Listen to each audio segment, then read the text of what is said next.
મહુવા તાલુકાના બોરડી ગામે ગંદકીના કારણે રોગચાળો ફાટી નીકળવાની ભીતિ સેવાઈ રહી છે।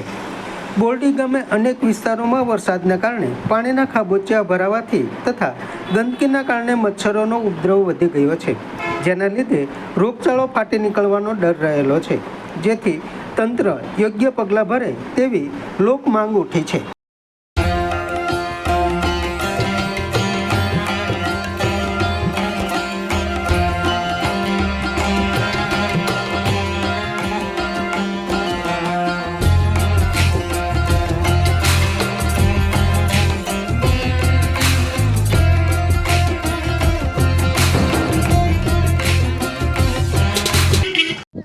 ખાડો ગામમાં રોગચાળો બહુ છે, ખાડા ભરાય છે અને અમારે અહીંયા કંઈ હલાય એમ ન હોય, મેં આવે તારે નાખવી પડશે। મચ્છરાને કારણે રોગચાળો ઉપડી ગયો।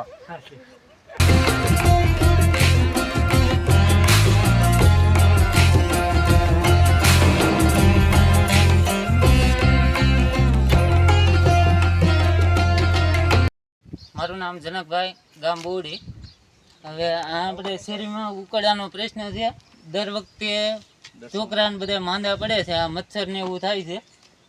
ગંદકીની ઘણી વખત રજૂઆત કરી પણ કોઈ ધ્યાન દેતું નથી।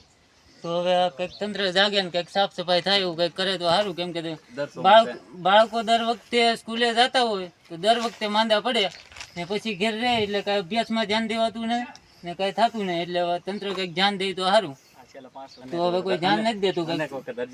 અરજી કરી છે, બધાને રજૂઆત કરી છે, પણ ઉકળવાનો કોઈ કઈ પ્રશ્ન હલ થતો નથી અને દર ચોમાસે આ રામાયણ રહી છે અમારે। હા, ગામમાં અત્યારે પાણી ભરાય છે એટલે મચ્છરનો પ્રશ્ન પણ બહુ છે। પાણી ભરાય એટલે મચ્છર આગળ છે, મોટા ઢૂંગા છે એટલે બીમારીનો પ્રશ્ન વધી જાય છે, એટલે એ કંઈક સુવિધા થાય તો સારું છે। ગામમાં અત્યારે રોગચાળાનો ફૂલ ભય છે ને મચ્છર પણ બહુ છે, તો તંત્ર હવે કંઈક ધ્યાન દે તો સારું।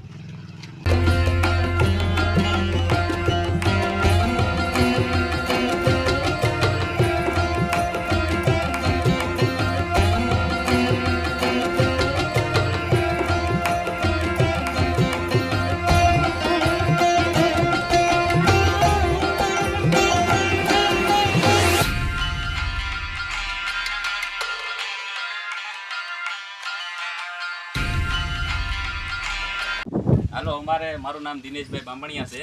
અમારે છેલ્લા 5 વર્ષથી આ ઉકળાનું સોલ્યુશન હજી થયું નથી। કેટલી વાર અરજી કરી છે ને અત્યારે મચ્છરને જે હાલવામાં તકલીફ પડે છે, દર ચોમાસે રામાયણ રહી છે કે હાલવામાં તકલીફ પડે છે અને રોગચાળાનો ભય વધારે છે, જેથી કરીને અમારા છોકરા અહીંથી જાય છે સ્કૂલે તો હાલવામાં તકલીફ પડે છે અને જે માંદા પડે છે અને તંત્ર હજી કાંઈ જાગતું નથી એવું લાગે છે મને કે હવે આવનારા સમયમાં જાગશે કદાચ ને તો આ ઉકળાનો હલ થાય।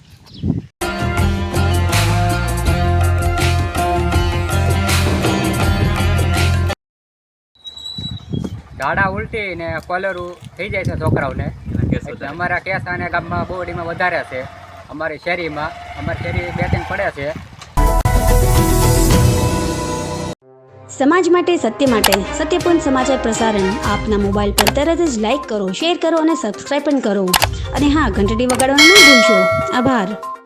સમાજ માટે સત્ય સાથે સત્યપૂર્ણ અહેવાલ, સમાચાર તથા જાહેરાત પ્રસારિત કરવા સંપર્ક સાધો। સત્યપુંજ સમાચાર પ્રસારણ, લબ્ધિ કોમ્પ્લેક્સ, તાલુકા પંચાયત સામે, સિહોર।